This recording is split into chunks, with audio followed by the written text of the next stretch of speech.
Manuka Resources is a silver mine located near Cobar in central New South Wales.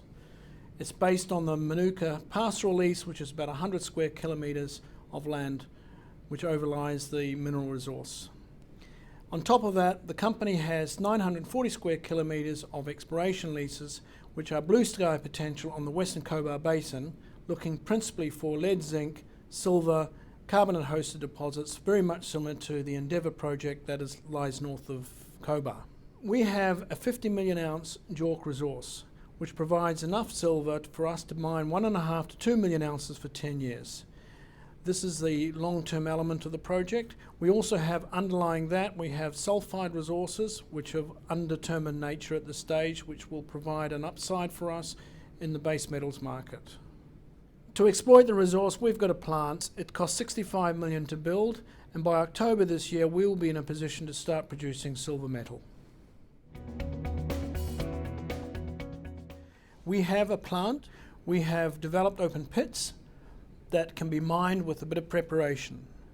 We have a resource to underpin and source all the silver that we need. This is a JORC resource that demonstrates that we can produce 1.5 to 2 million ounces of silver every year for 10 years.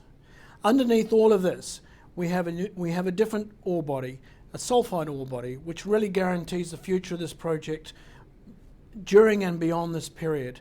This is a lead, zinc, silver sulphide mineralisation hosted in carbonates, which is very similar to what they have up in Allura, or Endeavour as it's also known, which is the blue sky.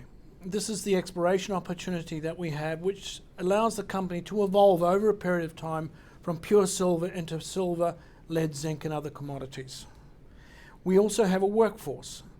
Our workforce can be sourced from Cobar, Dubbo and the surrounding areas where many of the people involved have been involved in mining projects, are accustomed to mining culture, and will allow us to leverage this project into production as we need it in the next few months. We're different from other projects for a number of simple reasons. One, we're ready to go into production, or we will be ready soon after a small amount of maintenance expenditure. We will be producing silver doré. Now what this means is that we'll be producing metal at the mine gate. Silver market is of the order of 1,100 million ounces a year. It's been in deficit since 2004, and it's been a substantial deficit. We're talking 10 to 15% of annual production ends up being taken from investment stocks.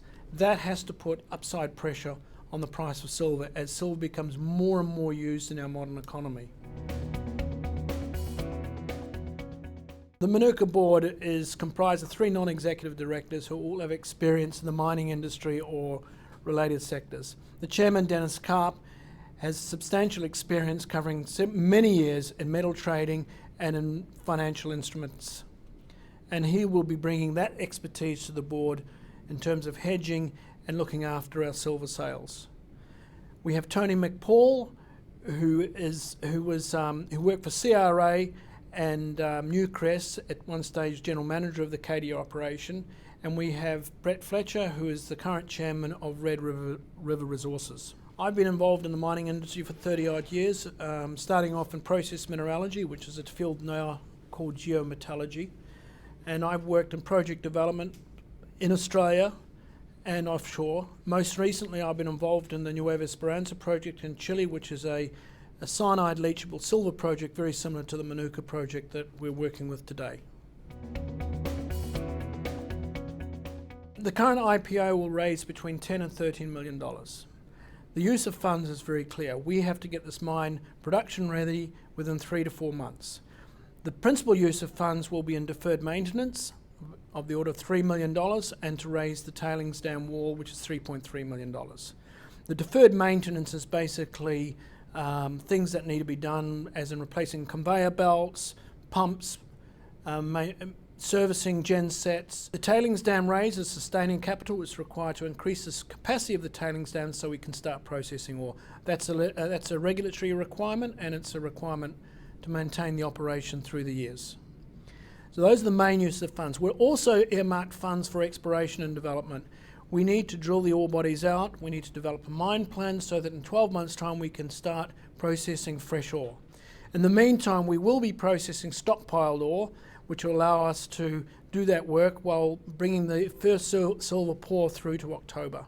The IPO will raise new money, which will provide the free float. Existing shareholders will be escrowed up to 2 years.